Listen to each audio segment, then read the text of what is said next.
Estás escuchando Milenio 3 por Aluca Nanica. 3:07 de la madrugada. Milenio 3, la nave del misterio radiofónica, como siempre en vivo y en directo.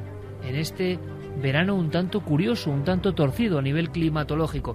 Me hace un gesto con el pulgar, Carmen, porque esta noche en Madrid semitormentosa, frío, menos frío, más frío, una cosa rarísima a estas alturas de junio, prácticamente como hemos tenido todo el año, y también incluso las redes de comunicación, pues que tienen sus particulares lapsus. Pero ahora, yo por cierto estoy aquí encantado en este estudio nuevo ya no, porque llevábamos 2 semanas de exilio haciendo el programa fuera, pero estoy rodeado de virtuosismos tecnológicos, por el lado de Santi y por el lado de Carmen.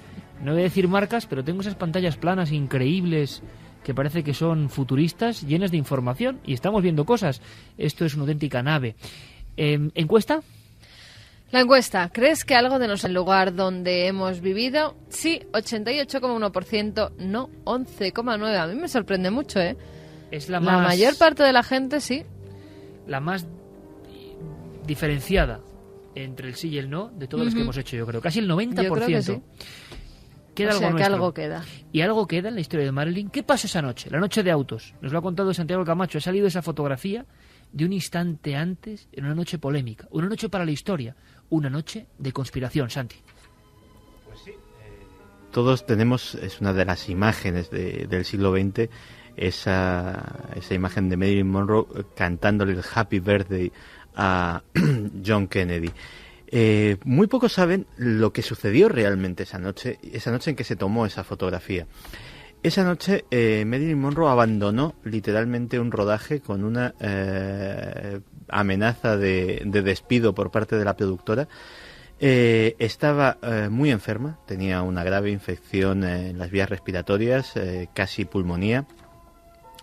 Tomó un montón de pastillas de todo tipo, incluidos las anfetaminas que los propios médicos de la productora le facilitaban para que pudiera aguantar los durísimos rodajes, y prácticamente sacando fuerzas de flaqueza porque quería hacer una declaración de amor pública a su adorado presidente, pues tomó esa iniciativa, subió al escenario y, para el delirio de los presentes, pues cantó aquella canción. Luego dicen que se derrumbó literalmente en el camerino, pero que a la media hora volvió otra vez a recuperarse para asistir a la recepción que había en un hotel cercano, con motivo de ese cumpleaños presidencial. Poco sabía la pobre Marilyn que, según sus biógrafos, esa sería precisamente la noche en que John Kennedy le daría la ingrata noticia de que su relación había terminado.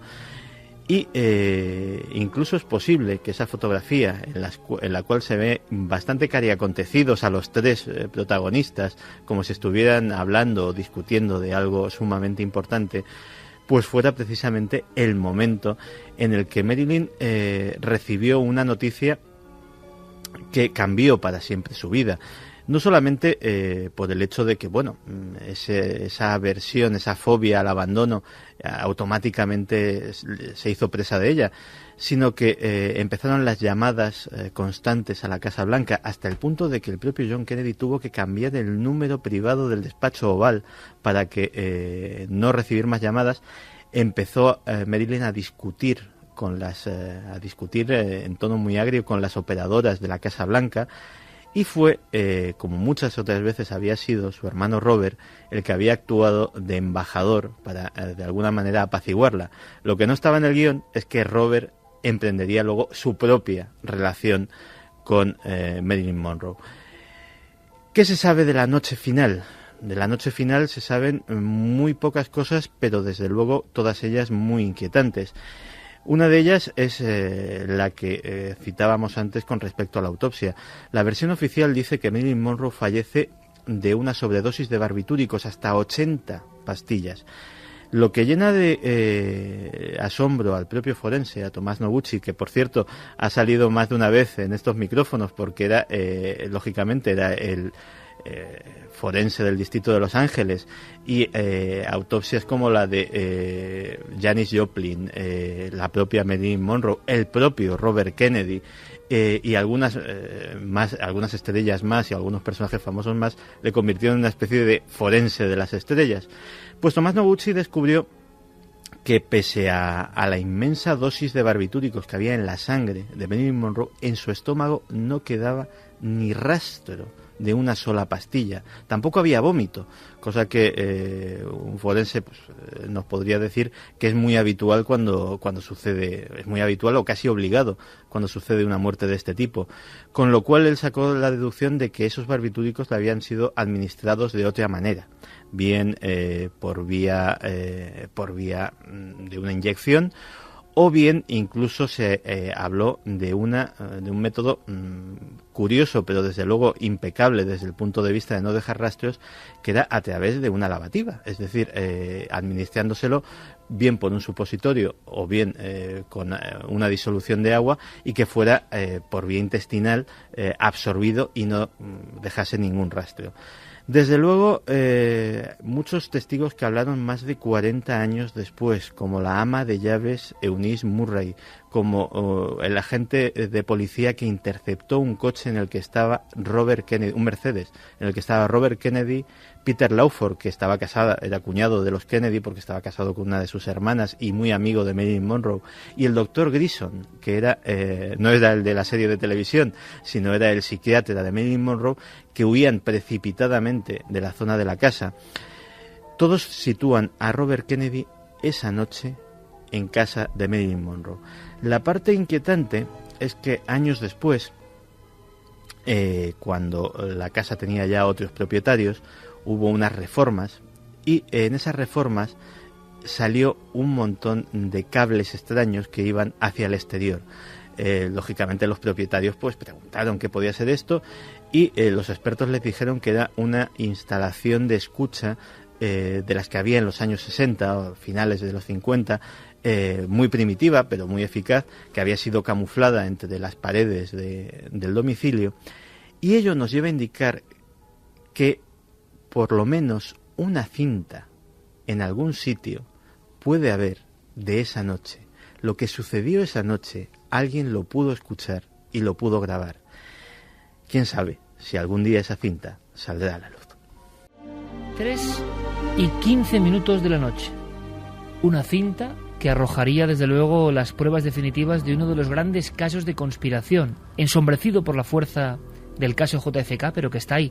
También es curioso que todas las agencias del mundo hablen de novedades en torno al caso Kennedy, al caso Marilyn, perdón, y luego realmente no haya grandes novedades, pero sí esa fotografía que veía ahora mismo en una de esas pantallas que tiene Santiago Camacho, y que es un instante antes de un momento absolutamente histórico. Por cierto, si tenemos algún oyente adinerado y fanático de Marilyn o de las conspiraciones, la fotografía se va a subastar. No sabemos qué precio alcanzará, bueno, pero... Infórmanos, Santi. Pero se va a subastar. ¿De qué precio alcanza? No hay precio para las recetas que vienen a continuación. Es una historia curiosísima. Recordaréis, amigos de Milenio, que hace 3 o 4 semanas, de sangre, hablábamos de una serie de remedios que en España se tenían para la anemia, para algunas enfermedades pulmonares, y nos dejaba realmente sobrecogidos la historia de una mujer en Levante que parece que de noche recibía las visitas de un médico. Ella se encargaba del servicio de la casa y, con una inyección le extraían sangre para suministrársela a un enfermo, a un tísico que se encontraba casi pared con pared. Esas historias fueron más allá. Los médicos recomendaban no solo sangre, sino otras cosas que hoy nos horrorizarían. Y es curioso, hemos hecho un viaje hacia la farmacopea y hacia las recetas para curar algunas enfermedades. Lo que vais a escuchar no es ficción, es absoluta realidad. Santi tiene algunos datos más. ¿Os imagináis, por ejemplo, tabletas de cocaína para suministrar a niños para curar algunas enfermedades? Opio puro, prácticamente. Casi eso, recomendado, ¿no?, directamente por los galenos. Lo que ahora son drogas o cosas escandalosas, hace apenas 100 años eran algo habitual. ¿Cómo ha cambiado también el mundo de la medicina, el mundo de la salud? ¿Y por qué recomendaban sangre de animales? ¿Os imagináis comer fetos de animales para recuperaros de ciertas enfermedades? Y que sea eso, un facultativo, el que prescriba esa curiosísima y macabra receta. Nuestros compañeros Fermín Agustí y Carlos Largo han hecho un recorrido y han hablado con testigos que a raíz de ese caso de Levante nos decían: pues mi abuela fue bebedora de sangre, pues un pariente mío llegó a comer esos fetos de animales para regenerarse y cobrar salud, como le indicaba el médico. Esto en nuestro país. Esto es un viaje antropológico y farmacológico hacia cosas que nos producen terror. Cómo cambian los conceptos, ¿verdad?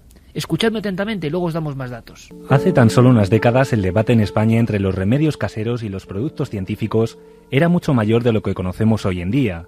Y es que no solo curanderos y sanadores recetaban antiguos antídotos para paliar las enfermedades de sus pacientes. La medicina tal y como la conocemos actualmente también se dejaba guiar en ocasiones por este tipo de medicamentos de la naturaleza. Escuchamos a Ángeles García. Su abuela materna se curó hace 60 años gracias a las particulares recetas que sus médicos de Ávila la mandaron. Bueno, yo sé, antiguamente tampoco es que la alimentación fuera muy buena y bueno, cayó enferma simplemente con una anemia muy fuerte y bueno, después de estar en tratamiento médico en Ávila, pues como remedio casero a seguir en casa, pues según cuenta, ella dice que le mandaron para esta anemia que cogió tan fuerte, le mandó un remedio que era caracoles crudos con sangre. Sí que es cierto que había gente que bebía sangre para que le mandaban los médicos para anemia y esas cosas. La única de la familia que lo sabe es mi madre y era muy pequeñita, lo que le contó mi abuela, pero mi abuelo era pastor, o sea que yo supongo que eso lo sacaría de los animales propios que tenía mi abuelo. Ella era un pueblecito de Ávila, pero ella ha tratado lo que es en Ávila capital. De hecho, ella estaba enferma, del corazón y cayó enferma y la trataba lo que era en Ávila, o sea que no es un remedio de pueblecito, sino que es un remedio de capital. Pero Ángeles también ha tenido más experiencias de este tipo en su familia. Sin ir más lejos, su padre, cuando tenía 10 años, fue sanado siguiendo un curioso procedimiento. Pues bueno, él sí que cayó enfermo, le salió una pequeña mancha en el pulmón, parecía había enfermado el corazón, y estaba en Madrid. Y bueno, y allí el médico, él tenía unos 10 años aproximadamente, y allí el médico lo que hace es recetarle a mi abuelo. Le da una receta para que todas las semanas se acerque a un carnicero del barrio, y con esa receta le tenía que dar un cabritillo no nacido. En cuanto antes de que diera luz, la madre, pues lo que hacían es que la mataban, y le sacaban el que era, pues sin nacer, pues supongo que como si fuera el feto, por decirlo de alguna manera, lo sacaban y entonces ya se lo daban a él, se lo daban cocinado, no se lo comía crudo, se lo comía cocinado, pero yo no sé qué propiedades tendría, si por la placenta, si por la sangre o por alguna cosa, se lo tenía que comer sin que llegara a nacer. Mi madre recuerda que era todas las semanas y así estuvo por lo menos casi 2 años. Y bueno, luego se curó, se le quitó, no sabemos si por eso, también tenía que comer hígado de caballo también hecho, por una cosa o por otra, lo que sí que es cierto es que se curó. ¿Pero por qué los médicos de aquella época decidían recetar remedios naturales que ahora nos parecen sorprendentes? La respuesta nos la da el psiquiatra forense José Cabrera. En aquella época no existía ningún tipo de posibilidad de dar proteína pura, como hoy ocurriría en cualquier hospital, sino es a base de los remedios naturales, como por ejemplo lo que habéis mencionado de los caracoles, porque el caracol es un animal que es pura proteína, es puro músculo. Entonces, la ingesta de caracol generaba una ingesta automática de mucha proteína en gente con anemias, en gente con pues muy delgada o con algún problema de tuberculosis se recetaba esto. El famoso cabritillo no nacido o el hígado era porque naturalmente en un embrión o en el hígado de cualquier mamífero hay mucha vitamina, sobre todo vitamina B12, y la vitamina B12 que ya entonces se conocía era fundamental para la anemia. Hoy naturalmente tenemos vitaminas en forma de inyectables y no es necesario recurrir a estos remedios que parece que eran como cosa de vampiros. Y es que este tipo de procedimientos fueron muy comunes en todo el mundo hasta después de la Segunda Guerra Mundial, cuando finalmente las farmacéuticas pudieron realizar la síntesis industrial de toda clase de vitaminas. De ahí que años antes, durante el siglo XIX, tal y como nos narra el historiador Javier Coria, se comercializara una gran variedad de drogas y otros productos como medicamentos. Una serie de productos que se vendían libremente en las farmacias y que se vendían pues casi como medicamentos milagrosos. Estamos hablando, por ejemplo, de la morfina, que se descubrió en 1803, la cocaína, que se descubrió en 1860, o incluso la heroína, que se descubrió en 1898. Esto es curioso porque la heroína, por ejemplo, se vendía como sustituto de la morfina, y en la propaganda se vendía incluso contra la tos en los niños. Muchos de estos productos tenían una dosis especial para niños. Y después estaba el opio, que ya era más conocido de más antiguo. Angelo Mariani pues se hizo multimillonario con un vino tónico que lo inventó él y que tenía 6 gramos de hoja de coca por onza, además era coca del Perú. Y bueno, se hizo ese vino tónico, se hizo muy popular entre los artistas, que incluso llegaron a pintar carteles publicitarios anunciando lo que era el vino Mariani. Vino Mariani. Hígado de caballo. Poco hecho, evidentemente. Cabritillo no nacido. Recetario español ancestral. Nos sorprende, pero lo ha explicado perfectamente este reportaje y también el doctor Cabrera. Eran formas rudimentarias, incluso la ingesta de sangre. O sea que no son ficciones ni historias para que la gente pase miedo. Se hacía. Los bebedores de sangre de Madrid, de los mataderos, como hablamos hace 2 o 3 semanas, existían.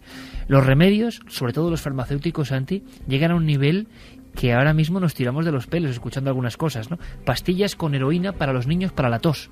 Pero es que era así. Bueno, es posible que entre los resquicios del archivo sonoro de esta casa, que es muy antigua, haya incluso anuncios de la cocaína Blancaflor, que tenía hasta su... Cocaína Blancaflor. Sí, era una marca comercial que tenía su jingle y su cancioncita que se emitía por radio.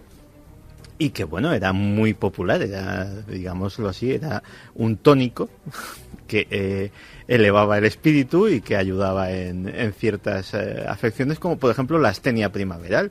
Pues qué mejor para estar un poquito a tono que... Como el que ahora, digamos, publicita, no sé... Unas vitaminas. Cápsulas, exactamente. Con ginseng, por ejemplo. Pues esto era más o menos lo mismo. El vino Mariani llegó a ser tan popular que uno de los consumidores y de los aficionados que incluso endosaba la publicidad con su propio nombre, era nuestro rey Alfonso XIII. Es decir, personajes de muy alta alcurnia de toda Europa pedían sus cajas de este tónico, que también decían que les sentaba muy bien. Es decir, cosas que ahora mismo evidentemente nos parecen absolutamente insólitas, pues en aquel momento eran de dominio común. Pensemos en la época romántica, el tremendo consumo que había de láudano, de ese derivado también del opio, que hizo estragos en cuanto a adicción y que la gente lo tomaba como un somnífero ligero, es decir, y estamos hablando de lo que hoy día sería considerado droga dura. En cuanto a remedios, digámoslo así, más escatológicos o menos habituales, como esto que decíamos, pues de los fetos de animales, etcétera, etcétera, es curioso ver cómo había cierta sabiduría popular y que funcionaba de alguna forma como la magia simpática. Cosas como, por ejemplo, las manos de cerdo o los pies o patas o pezuñas de cualquier animal eran muy recomendados para todo tipo de afecciones como artritis, afecciones que afectaban a las manos, a las extremidades. Eso se parece magia vudú. Sí, pero... O sea, una pata de cerdo, ¿no?, para curarte la mano. Sí, pero si pensamos que las manitas de cerdo, una de las cosas que tienen es mucho cartílago, pues y que ese cartílago en el fondo se asimila como tal, como cuando... Una cosa, Santi, mientras cuentas, que es apasionante, me parece... Yo le decía a Carlos y también a Fermín que este tema daba que hablar y que era a raíz de una oyente que llamaba. Yo quiero, por si acaso, Carmen, pedir a la gente en las vías de contacto, milenio3con@cadenase.com y en el 27640, que sigue, ahora está activo, ¿no? Sí, pues a ver, es que están mandando cosas muy... están mandando cosas, sí, me sí. encanta. O sea, pero España ancestral, ¿sí? Sí, dime alguna, a ver, así a voleo. Caldo de perro. No, caldo de perro, ¿cómo van a hacer caldo de perro? ¿En serio? Que sí. Pero bueno, algunos inventan, yo creo que no, algunos inventan. Javi desde Murcia nos lo decía, que su abuela materna le dio caldo de un perro cocido a su tío cuando era pequeño para la anemia porque estaba famélico. Bueno, mira, yo voy a hacer el terrible y ancestral y atávico recetario español para las dolencias. Caldo de perro, cabritillo no nacido, hígado... Santi, incorpora Manitas de cerdo. manitas de cerdo, que bueno, esas, según cómo se hagan, Bueno, eso se sigue Efectivamente. comiendo hoy en día. Pero fíjate lo que es la aunque sabiduría si lo popular. piensas, no deja de Ahora- ser algo un poco extraño, ¿no? Ahora, un poco para cualquier afección de los naturópatas, lo primero que te dicen es cartílago de tiburón. En el fondo, como no había tiburones disponibles en aquella época, una forma de consumir cartílago era esa. Pues había cosas incluso tan insólitas como que, por ejemplo, en los campos de batalla de Flandes, etcétera, etcétera, no había otra cosa para cortar, y que nos puede parecer absolutamente antihigiénico, pero funcionaba, no había otra cosa para cortar una hemorragia de una estocada mismamente que tierra, o sea, la misma tierra del campo de batalla, aplicársela, que Dios sabe qué bacterias... Que morían apuñados por la infección posterior. Bueno, pues el caso es que funcionaban y se salvaron muchas vidas. Pensemos que un campo de batalla era algo terrorífico y que, por ejemplo, algo tan común como el agua oxigenada. El agua oxigenada de la que disfrutamos todos y que es algo habitual en cada casa, empezó siendo tecnología militar. Es decir, fue algo desarrollado por los ejércitos porque necesitaban un antiséptico que fuera fácil de transportar, fácil de almacenar, fácil de producir, barato y sobre todo que evitase una cosa que estaba haciendo estragos en los campos de batalla, que era la gangrena. El agua oxigenada aplicada sobre las heridas gangrenosas obraba milagros en aquel momento y salvó muchísimas vidas. Y luego cosas extrañas que se pusieron muy de moda en su día, qué decir del polvo de momia. El polvo de momia Polvo egipcia. de momia. Bueno, Yo he oído el polvo de cuerno de rinoceronte en algunas tribus. Eso El de también. momia también.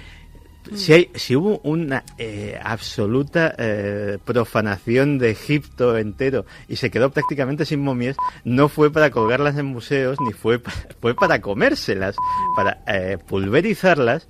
Y aquello tenía un montón de propiedades. Pero, Santi, ¿esto es leyenda urbana o No, es esto es realidad? auténtico. El polvo de momia era algo cotizadísimo, fue una de las industrias de exportación de Egipto durante una muy buena época y tenía hasta su fundamento, digámoslo así, entre comillas, científico. No era porque comerse un cadáver, aunque fuera pulverizado, fuera más o menos sano, sino que la leyenda popular decía que los egipcios, a la hora de embalsamar a los muertos, utilizaban productos, aceites, etcétera, etcétera, muy valiosos y que podían ser muy terapéuticos, y que eso quedaba en el polvo de la momia, con lo cual si ingerías el polvo de la momia, pues esas antiguas recetas de los maestros egipcios pues también te entraban en la sangre, y eso pues desde curar prácticamente era como el aceite de serpiente del antiguo oeste, aparte de curar prácticamente todas las enfermedades, por lo visto su valor principal era que era un potentísimo afrodisíaco.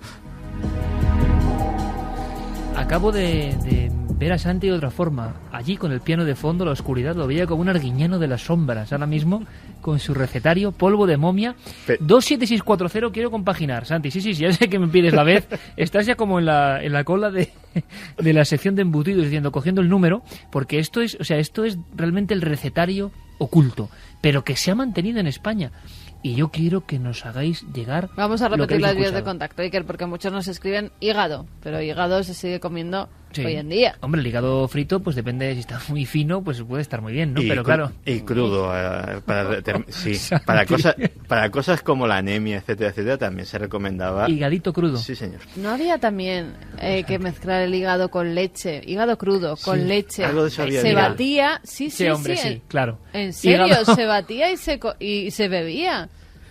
Hígado crudo con leche. Sí. Hígado crudo con leche, es verdad. Pero bueno, esas cosas no son antiguas. En 2005... Yema de huevo con leche, sí. Pero eso es para la garganta y Y para... hígado crudo con leche. Hígado crudo. Por favor, mezclado que con alguien nos leche y saque de batido. dudas. Desde contacto. 27640, palabra clave, milenio, espacio, vuestros mensajes, milenio3 con número, @cadenaser.com y www.cadenaser.com. Las recetas del misterio, a ver. O lo ¿qué que había para la escuchasteis a anemia? vuestros abuelos.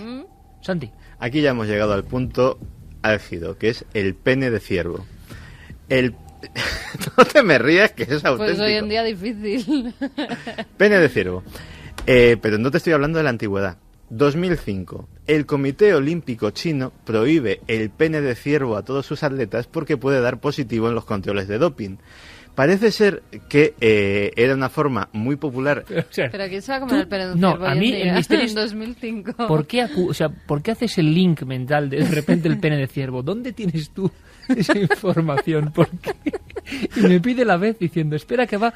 Es increíble que Santiago Camacho ha venido, después de estar a 40 de fiebre, una semana casi, el hombre ha venido con toda la potencia. Pene de ciervo. La medicina tradicional china tiene también sus particularidades y hasta en el mundo del doping. Y parece ser que las dos sustancias dopantes, entre comillas, que preferían los atletas chinos y que, bueno, parece ser que algo de fundamento tienen porque sí podrían dar positivo en algunos controles, es decir, algún tipo de sustancia estimulante sí puede tener, eran el pene de ciervo y la sangre de tortuga fresca. Estas dos sustancias, ya te digo, en 2005 el Comité Olímpico Chino mandó una circular a todas las federaciones. Bueno, pero tema oriental, Santi. Sí. Eso en el fondo dices, bueno, tiene algo de exótico, es muy lejano, pero en España, yo por favor, que alguien me saque de dudas, eso de la leche con el hígado, yo no me lo puedo creer, o sea, no cabe en mis pesadillas. Yo creo que ahí, Carmen, el subconsciente te ha jugado una mala pasada, porque tú no te gusta el hígado ni te gusta la leche, y has juntado ambos términos, porque si no es imposible crear eso. Que no, que eso bueno, yo lo he leído en algún tratado. ¿Qué nos dicen? Te lo digo de verdad, y ya sé que no me gusta ninguna de las dos cosas, pero vamos, a ver. Lo he leído y por eso precisamente se me quedó. Nos dicen desde Gran Canarias, María Dolores, que su madre tomó agua de cucarachas para la pulmonía. ¿Agua de cucarachas qué significa? Pues me imagino que... Porque luego igual es una planta o algo, ¿no? Pues a mí no tiene pinta, ¿eh? de eso Las la cosas planta. como son. Parecen cucarachitas metidas en agua, muertitas, unos días y luego beberse esa agüita, ¿no? El uso de insectos para determinadas cosas también ha estado muy extendido. No sé por qué, siempre me voy al mismo sitio, pero el afrodisíaco por excelencia en Europa durante siglos ha sido la cantárida. Los afrodisíacos lo tienes controlado, por lo que vamos, la cantárida, que es que de hecho es la famosa mosca española, Spanish fly, que le llaman por ahí, es un insecto, una especie de escarabajito, que se pulveriza y era muy popular Casanova la utilizaba, sin ir más lejos, era muy popular entre los amantes, espolvorear en la bebida o en la comida de la mujer a seducir, una cantidad de esto. La verdad es que también tiene su fundamento científico, porque lo que provocaba ese polvo de cantárida era una sensación urticante y sobre todo una irritación de las mucosas.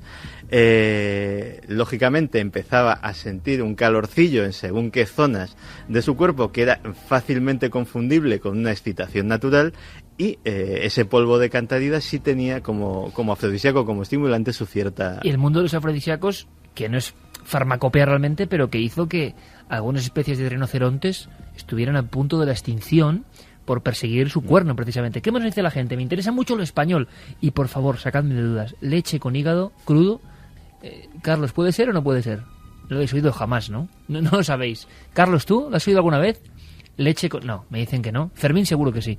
Fermín sabe y igual hasta lo ha tomado. Dice que tampoco. Es más raro leche con hígado que pene de ciervo. Es que no me digáis, vamos. Leche e hígado es más normal. A mí me daban entre los 14 y 17 años vino dulce, quina con yema de huevo y luego para desayunar el médico me mandó fumar un cigarro y una copa de coñac. El médico le mandó fumar un cigarro en ayunas. Sí, y con una copita de coñac. Bueno, le iba a sentar genial. A lo español. Sí. Alberto desde Mallorca, corazón de pollo, corazón de cerdo y leche de burra. No, eso, yo creo que están ya procesándose un poco. ¿Me podéis sacar corazón una duda? De pollo sí que es verdad que se ha comido, ¿eh? Ah, y el hígado con leche no. Hablando de leche de burra, ya se lo pido a todos los oyentes, si me pueden sacar de una duda que tengo desde pequeño, que a mí me gustaban de pequeño unos dulces que eran las pastillas de leche de burra. Sí, señor. La pregunta es, ¿estaban hechas de leche de burra? No, yo creo que no. Creo que no. Que eran Yo unos no dulces, blancos, son unas pastillas blancas, sí, señor. Gerardo desde Rociana del Condado, en Huelva, nos dice Galápago asado, en el entorno de Doñana. Galápago asado en España. Dice Carlos Largo que viene ahora con un recetario, con una hoja. No sé, que nos cuente algo, que nos lea algo, a ver. Yo estoy alucinando con este tema. Marijosa desde Madrid. Hace 15 años me recomendaron sopa de patas de gallina para recuperarme de una operación de menisco. Sopa de patas de gallina, pero bueno, es medio curanderil. Las crestas, sí, ¿no? En Toro, Zamora, es muy habitual comer un pincho, una tapa de crestas de gallo.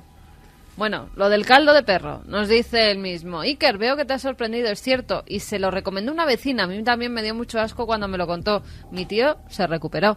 Estamos hablando de los años 50 aproximadamente. Ajá. Sí, todo esto está hasta los años 50, 60 aproximadamente. Ángeles González nos dice que por suerte para la anemia a ella solo la recetaban comer hígado, que su madre invariablemente la ponía todas las semanas. Igualmente me resultaba asqueroso. A ver, ¿qué traes aquí, Carlos? ¿Qué traes? ¿Qué zarandeas por aquí con papeles, documentos, Ilústranos. señalándonos cosas? No, léemelo y dímelo tú. A ver, ponte el micrófono. Carlos, buenas noches. Buenas noches, Iker. A ver, ¿qué me traías? ¿Por qué tenías con tanta urgencia que traerme esto? Porque nos saca de dudas. ¿De qué? ¿Por qué? Vamos a ver, pues que, por ejemplo, en Uruguay, sin ir más lejos, hay un informe que han hecho instituciones oficiales, que te leo a continuación. Buenas prácticas de alimentación del niño de 6 a 24 meses, del enfoque científico a la práctica cotidiana. Y en este informe, que tiene pues más de 90 páginas, por ejemplo, nos mencionan: el desafío para el Uruguay es buscar, respetando los hábitos y la disponibilidad de la familia, las mejores combinaciones de alimentos para que la comida sea más nutritiva. Viene un cuadro con algunas combinaciones y, por ejemplo, una de ellas, leo a continuación, dice: polenta o sémola cocida en leche con hígado desmenuzado. ¿Qué? Toma. ¡Hala! Carlos Largo en tu ayuda. ¿Ah? Acaba de descifrar el amigo la historia. manía de no hacerme caso. Trigo las cosas en que baño te de digo. leche con hígado. Y dice la receta real que se toma sobre todo en Uruguay: 370 gramos de trigo, 8 hígados de pollo, leche evaporada, papa amarilla, cebolla pequeña, queso fresco y un ají amarillo. Rico, Gracias, rico. Carlos. Sí, hay Gracias que decirlo. Hay por que decirlo. encontrar la receta. Lo encontró.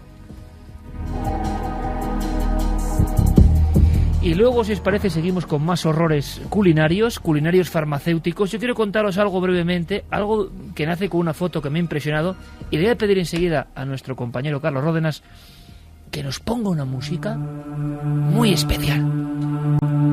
Este programa es una montaña rusa, interactiva, pero yo, que compro muchos libros, me he encontrado una foto que me obliga a hacer un comentario. Veréis, hay un sitio cerca de Baza, en la provincia de Granada, que se llama Cerro del Santuario. Un sitio donde se produjo uno de los hallazgos más sorprendentes, más increíbles de la historia de la antigüedad de nuestro país. Un encuentro directo, cara a cara, con lo sobrenatural. Os voy a contar por qué me ha dejado con la carne de gallina la fotografía del lugar hoy. El Cerro del Santuario, Baza, Granada. Cuenta la historia, que os quiero contar de forma muy breve, que en 1968, hay que imaginarlo, la Granada de aquella época de los hippies, donde se veía llegar a mucha gente que ponía rumbo a las Alpujarras, con ideas, sueños y extrañas sustancias, como hemos escuchado ahora mismo a nuestros compañeros. Entre ese grupo de visitantes llegaban también unos que eran casi igual de estrambóticos, con gafas de pasta, a veces el pelo largo, sombreros, algunos hablaban en otros idiomas y estaban dirigidos por un español llamado Francisco Presedo. Los llamaban los arqueólogos. Y buscaban algo. Ese grupo heterogéneo de personas buscaba algo en un cerro desolado que nunca había interesado a nadie. Era una especie de montículo, el Cerro del Santuario. Estuvieron allí 3 años, todos los veranos. Cavaban, luego bajaban al pueblo, tomaban sus copas en el bar y discutían sobre la existencia, las pistas de algo que estaba a punto de emerger, algo que haría a Baza famosa en el mundo entero. Pasaron 3 años, muchos de aquellos hippies se marcharon e incluso muchos de los arqueólogos desertaron después de tanto tiempo, a 40 grados a la sombra, martilleando la tierra, una tierra blanca que parecía yeso, sin encontrar apenas nada. Tan solo restos de algunos animales que ya no existían y que parecían pequeñas piezas de un puzzle que nunca se iba a completar. Pero el 20 de julio, amigos, el 20 de julio de 1971, casi a 43 grados, algo ocurre. Son las 10 de la mañana. Llevan 3 días en un túmulo concreto. Lo han llamado Sepultura 155. Una sepultura concreta, cuadrada. Ha amanecido y deja ver su perfecta armonía. Y tiene una sorpresa. Cuenta la historia que el impacto de aquel grupo de arqueólogos, donde ya solo había españoles, fue sensacional.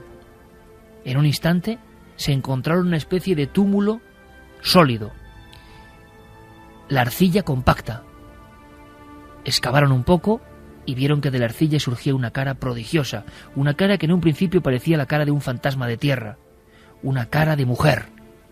Era la Dama de Baza, 1971. El arqueólogo Presedo, que había seguido a pesar de que todos le indicaban que allí no había prácticamente nada, estaba convencido. Después de más de 140 sepulturas violadas, donde nadie había dejado nada, donde los guaqueros españoles, los piratas de tumbas, habían arrasado con todo, parece que había una intacta. Y esa era una mujer fantasmal, una mujer que era en sí mismo un retrato del viaje al mundo de los... Una mujer que miraba de frente rodeada de barro, una mujer cuya foto que acabo de ver impresiona, todavía sin restaurar, una especie de aparición terrible, con una sonrisa que sin duda es la sonrisa de los muertos, los que están en el más allá y nos observan desde otro lado. Sufrieron un electroshock, sufrieron una especie de sacudida tremenda. Nadie sabía qué hacer. Esa mujer a tamaño real tenía un trono, estaba sentada en una sala específica para ella. A un lado había vasijas con extraños grabados y dibujos, incluso armas de hierro, la edad del hierro. Había pasado tanto tiempo en esa sepultura que el hierro prácticamente se había pulverizado, pero ella no. Era una figura de yeso, con policromía, con los mismos colores que tuvo cuando cubrió el cuerpo de una mujer joven. Dentro de esa máscara de yeso, de esa mirada de pupilas vacías hacia el más allá, estaban los trozos de cráneo, las clavículas, los dientes de una mujer joven. El grupo no sabía ni qué hacer.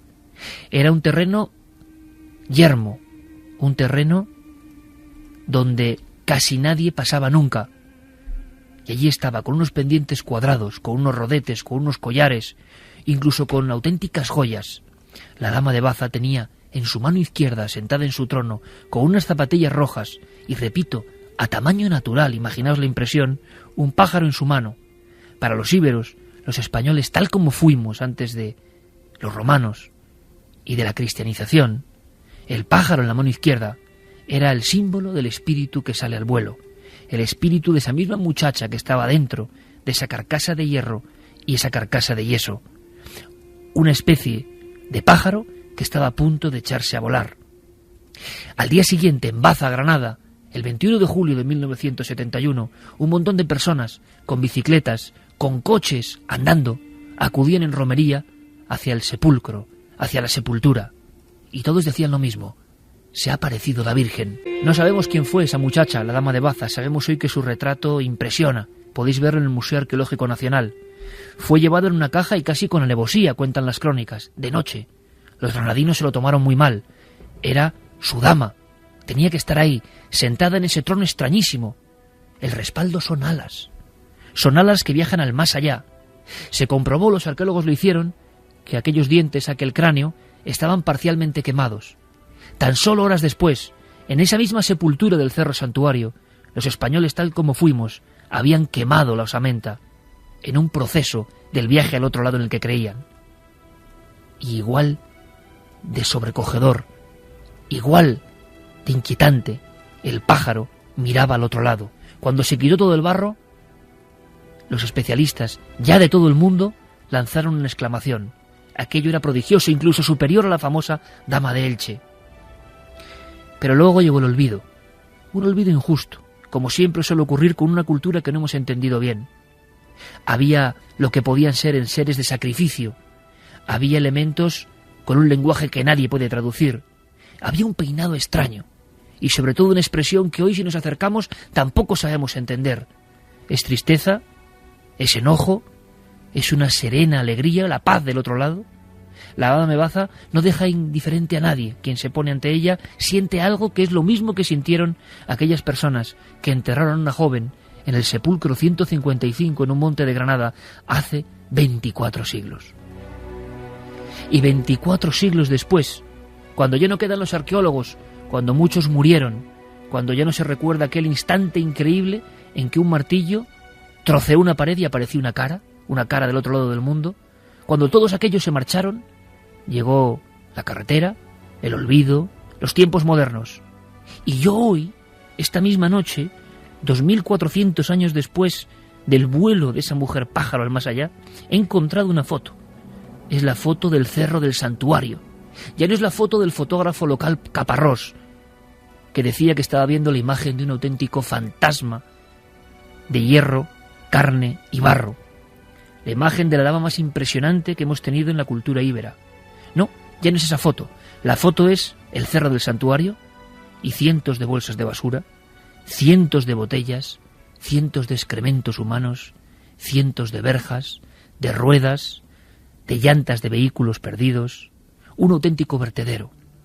Es increíble, amigos, el lugar donde se encontró a la mujer del más allá, intacta, cuidada, como lo habían hecho y creían los antiguos, con sus joyas, con su pintura, con su maquillaje de la muerte, con sus, incluso hay que decirlo, mofletes sonrosados, sus labios pintados, sus rodetes como los de la dama de Elche, sus pendientes en forma de caja, su pájaro del más allá, todo perfectamente cuidado. Hoy es un vertedero lleno de basura, lleno de inmundicia, y nadie hace nada. La sepultura del Cerro del Santuario. Así cuidamos los lugares donde se forjó nuestra propia historia. Por cierto, estamos ya 10 minutos del final. Ha sido no una denuncia, me ha impresionado mucho. Os recomiendo un libro un poco especializado, La Dama de Baza, un viaje femenino al más allá, que poco sabemos de quiénes fuimos. Y así lo pagamos, ¿no? Es increíble. En cualquier otro país del mundo, o en algunos países del mundo, hay que decirlo, en Estados Unidos, claro, no tienen íberos, pero eso sería imperdonable. El lugar del yacimiento convertido, y no es el único, no es el único lugar donde hubo cosas importantes que está así. Antes de pasar a más cosas, una importante. Nos vamos directamente a Chile. Algo ha estado a punto de suceder. Se ha abortado uno de esos planes fatídicos. Una secta chilena que estaba preparada ya para el fin del mundo. Tenían armas en su casa, tenían municiones, muchas, y aparte tenían pues un arsenal de comida, de bebida, porque se iban a encerrar allí al lado de una niña de 11 años a la que llamaban la princesita, que al parecer, según creían estos familiares de la niña que se encerraron con ella, hay 8 detenidos, que son todos familiares de la niña, pues tenía poderes, adivinaba cosas y creían que incluso si no le hacían caso podían sacrificar a personas. Esta niña lo iba apuntando todo en una especie de diario. Se ha encontrado un cuerpo, se ha encontrado restos humanos en esa vivienda que están investigando, la policía lo está investigando, pero Iker, creían que dentro de unas semanas se iba a producir el fin del mundo y que esa niña era la única que iba a sobrevivir y sembrar sus semillas, según ellos mismos creían, en un mundo que iba a ser mejor, un mundo en los que la secta, los que se inmolaran junto a esa pequeña, pues iban a sobrevivir en cierta manera. 3:52, a veces uno, hablábamos de Zorrilla, no sabe si está en la ficción, en la realidad, en la irrealidad. Estos son noticias reales, es increíble. Quiero contaros una cosa que es importante, tiene que ver con Titán, tiene que ver con esa luna, tiene que ver con algo alucinante y positivo que acaba de pasar, Santi, ya verás, es sorprendente. Tiene que ver con algo que respira en Titán. Nos lo cuenta José Manuel Nieves, director de ciencia del diario ABC y gran amigo y corresponsal científico de este programa, porque seguimos buscando, no cejamos, seguimos constantemente intentando encontrar vida en el espacio exterior. Y esto es una vida pero distinta. Más que la vida, estamos viendo que algo debe respirar algo, y ese algo se está agotando, o está haciendo, pues, digámoslo así, acto de su presencia. En Titán ya se ha apuntado muchas veces esta luna como un lugar donde pueden ocurrir cosas, pero que sea un científico, un corresponsal científico el que nos lo cuente y nos lo explique. Hallazgo sorprendente. Algunos hablan del hallazgo del siglo XXI, a nivel de exobiología, de pistas de si hay alguien más allá que nos espera o nos aguarda. Ahora, parece que es alguien muy diferente de lo que entendemos por forma humanoide o ser humano. Escuchamos a José Manuel Nieves. Bueno, pues yo creo que es una gran noticia, una noticia muy esperanzadora. Antes o después ya sabemos que vamos a encontrar vida fuera de la Tierra, y esta podría ser la prueba hasta ahora más fiable de que realmente puede existir esta forma de vida extraterrestre. Una forma de vida muy extraña comparada con la nuestra, desde luego, porque no sería basada en el agua, sino en el metano, que es el único líquido que se puede mantener en estado líquido en Titán. Que en Titán tenemos 180 grados bajo cero y el agua que hay ahí está absolutamente congelada, con lo cual cualquier forma de vida que pudiera haber allí, el único líquido que tiene a mano es ese, ¿no? Estos dos estudios científicos diferentes demuestran que la ausencia de determinados elementos químicos en la superficie de Titán solamente se podrían explicar si algún organismo los estuviera consumiendo. Se trata de hidrógeno, que es muy abundante en la atmósfera, pero que en la superficie no, de forma inexplicable, que podría estar siendo respirado, y se trata de otro gas que se llama acetileno, que es muy energético y que podría estar siendo consumido como alimento. Se da el caso que precisamente esto, el consumir hidrógeno para respirar y el consumir acetileno como fuente primaria de energía, son las dos condiciones que los científicos otorgan a una hipotética forma de vida basada en el metano. Pues vamos con mensajes, los últimos de esta noche. Fíjate, Lola dice que la hemos hecho saltar de la cama, que su padre aún recuerda que con 16 años fue al cerro a ver la excavación, y que sí, que ahora mismo aquello es lo más parecido a un vertedero. Saludos desde Baza, y eso, que la hemos hecho saltar de la cama para escribir el mail. Sí, yo estoy viendo ahora mismo la fotografía, te la he enseñado antes, emergiendo la cara de la dama de Baza de la tierra.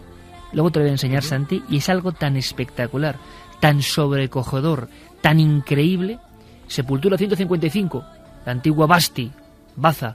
Y qué pena, ¿no? Cómo tratamos algunas cosas. Es que a mí, en fin, me da una tristeza increíble. Desde Tenerife, el agua de cucarachas la tomó mi padre para la pulmonía. Se hierve el agua con las cucarachas, se deja enfriar como una infusión normal y la cura. Para eliminar las lombrices de niños y adultos, cuando picaba mucho el culete, era poner enemas con dientes de ajo cocidos con agua. Vaya. Sin comentarios. El hígado crudo es cierto que se daba antiguamente, y el fumar se sigue recetando como vasodilatador y por efecto nicótico. Pero a mí lo de médico que te pone, Santi, lo de un pitillito y la copa de coña de mañana. Bueno, eso porque además la práctica médica ha mejorado mucho en los últimos 20 o 30 años. Pero yo tengo en las brumas de mi infancia la imagen de el médico auscultándote con el pitillito colgando del labio, que esa no se me borra nunca, ¿eh?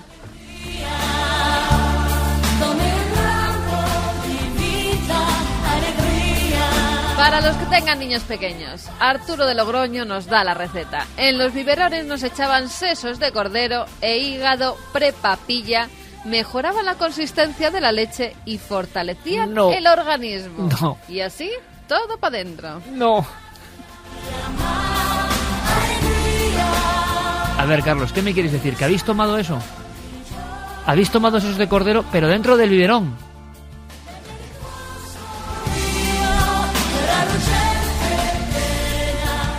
Seguimos. Acabo de decirme, Carlos, ha sido absolutamente gráfico. Dice, los dos, Carlos Rodenas y Carlos Largo, igual tiene algo que ver con el nombre, Carlos, bebían biberón, les dieron seso dentro del biberón.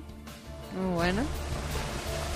En fin. Más, una de tocino crudo para fortalecer las uñas y el pelo. Hombre, pero el tocino crudo está muy bien. Bueno, en casa tomábamos mancaperros para el acné y todo tipo de afecciones. Es una planta. Mi padre tomaba hígado y leche para la anemia, nos decía Isabel. Hola, otro más, lo del batidito de hígado. Rubén, desde luego, tiene sentido lo del hígado y la leche. El hígado es rico en hierro y proteínas, pero la leche es especialmente rica en la proteína llamada lactoferrina, que ayuda en la absorción del hierro. Hombre, lo que es rico de verdad es la audiencia, ¿eh, Santi? Sí. Que de inmediato se vuelca. Y ahí tienes un libro ya de ancestro español recetario. Santi, de vacaciones a México. Allí se usa la sangre de lagarto como afrodisíaco. Mira. Otro más. Oye, yo soy... Lo había dicho 18.000 veces, yo soy de ascendencia extremeña. El lagarto es un manjar de aquellas tierras. Sí, señor, el lagarto extremeño. Bueno, era, porque ahora ya está protegido. Bueno, y ahora que estamos con esta canción de alegría, dar un fuerte abrazo a Emilio Jiménez, que nos escribía porque hace muy poquitos días ha perdido a su mayor amiga. La llamaba su hijita, que se llamaba Pizquita, una perrita que ha tenido que enterrar pues en el jardín de su casa. Toda la gente que lo está pasando mal ahora mismo, ¿no? Pues sí, y a los estudiantes que ahora tienen exámenes y que nos están oyendo, no sé si muy atentos o no a los libros, pero bueno, que les hacemos mucha compañía. Pues Zorrilla, Disangro, Marilyn, La Dama de Baza, Recetario Español, Hígados, cucarachas. en fin. Y mañana, si estáis con nosotros, un poquito más allá de las 12, mañana un poco antes nos han dicho, Machu Picchu, entre otras muchas cosas, y el proyecto Lebesborn con Santiago Camacho. Santi, buena semana, compañero. Buena semana. Buena semana, Carmen. Hasta mañana. Buena semana a todos, chicos. Aquí sigue la información. Sed muy felices.